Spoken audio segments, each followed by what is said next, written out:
Povos e povas.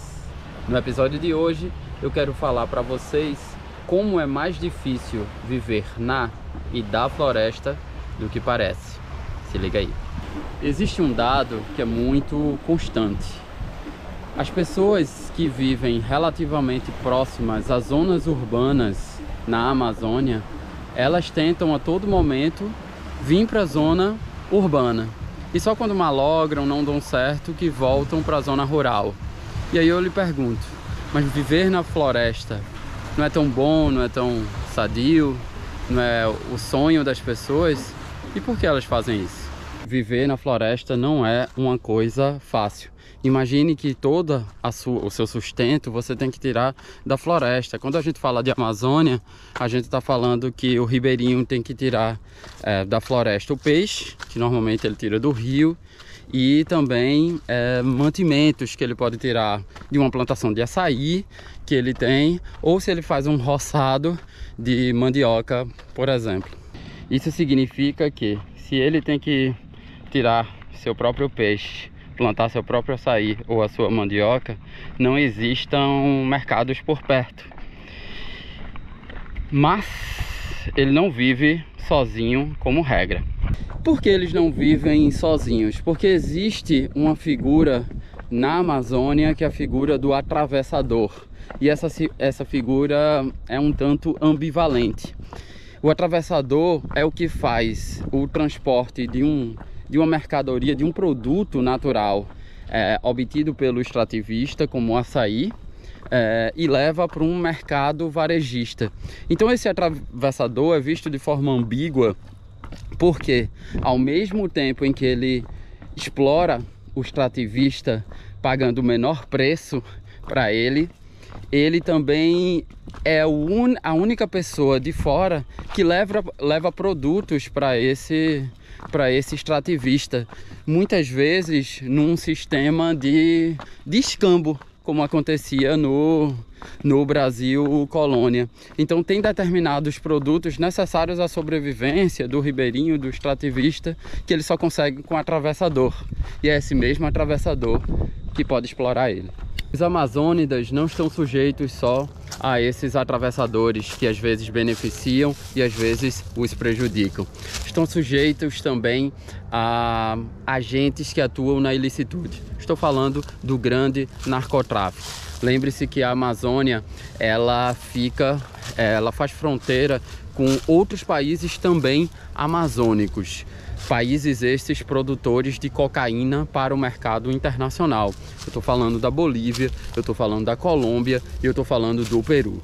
A Amazônia brasileira está passando por um período de transformação em que ela passa a ser também consumidora, mas predominantemente a Amazônia brasileira é uma rota de tráfico para o escoamento dessa cocaína para o âmbito internacional. Vai para o centro do Brasil, do centro do Brasil, Porto de Santos, e vai para o âmbito internacional, ou da própria Amazônia, através de aviões clandestinos, navegação de cabotagem clandestina, também vai para o âmbito internacional. Então esses traficantes, esse narcotráfico, ele permite o que a gente vai chamar de desterritorialização. Esses amazônidas ou são expulsos do seu território, ou são proibidos de praticar o seu modo de vida tradicional, que é o extrativismo, pescadores ribeirinhos, os varzistas, produtores de castanha. E eles, além de perderem o território, quando não perdem o território, eles são forçados a trabalhar como mão de obra para os narcotraficantes. Os amazônidas não perdem seus territórios apenas em razão de atividades flagrantemente ilegais.